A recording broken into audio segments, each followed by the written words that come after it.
ये कहानी है एक विधवा औरत सावित्री की, जो अपने पति के मरने के बाद किस तरह से गांव वालों से जलील होती हैं और गांव वालों की नज़र में क्या क्या कर बैठती है। गांव का नाम था बैराठ। दिन में शांत, लेकिन सूरज ढलते ही पूरा गांव जैसे सांस रोक लेता, क्योंकि गांव के आखिरी छोर पर रहती थी सावित्री, एक विधवा औरत। सावित्री की उम्र ज्यादा नहीं थी। पति को गुजरे सिर्फ 2 साल हुए थे। वो किसी से ज्यादा बात नहीं करती थी।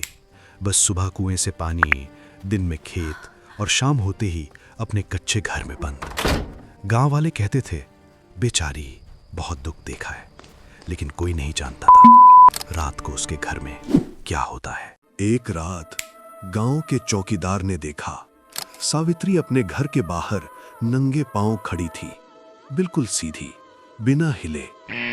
आवाज लगाई, अरे सावित्री बहू। उसने धीरे से गर्दन घुमाई।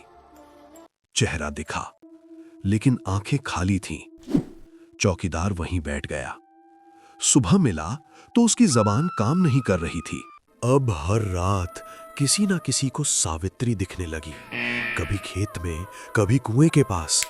लेकिन सबसे डरावनी बात, वो रोती नहीं थी, वो मुस्कुराती थी। और जहां उसकी परछाई पड़ती, वहां सुबह कोई जानवर मरा मिलता। गांव की सबसे बूढ़ी औरत बोली, ये सावित्री नहीं है, ये वही है जो इसे बनाया गया। सब चुप। फिर उसने बताया, सावित्री का पति मरा नहीं था, उसे गांव वालों ने ही मारा था।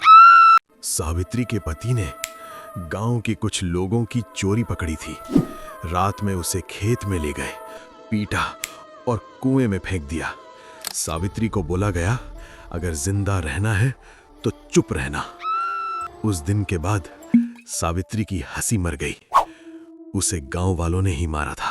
उस रात जब सावित्री अकेली थी, उसने आईने में देखा, पीछे कोई खड़ा है। एक औरत, बाल खुले, गर्दन टेढ़ी। आवाज आई, तेरा दुख अब मेरा है और मेरा गुस्सा अब तेरा।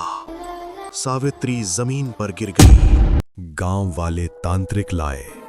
तांत्रिक ने जैसे ही सावित्री को देखा, वो चीख पड़ा, ये आत्मा इंसाफ नहीं चाहती, ये सब कुछ चाहती है। मंत्र पढ़ते ही सावित्री हंसने लगी। पूरा घर कांप गया। अगली सुबह सावित्री का घर खाली था, लेकिन गांव में एक भी आदमी नहीं बचा जो उस रात कुएं के पास था। सब लापता। और कुएं के पास दीवार पे लिखा था, अब कोई विधवा नहीं रोएगी। तो दोस्तों, कैसी लगी हमारी विधवा सावित्री की कहानी? अगर तुम्हें हमारी ऐसी हॉरर कहानियां जरा भी पसंद आती हैं तो प्लीज एक सब्सक्राइब एंड लाइक जरूर करना और कमेंट में अपनी राय तो जरूर बताना।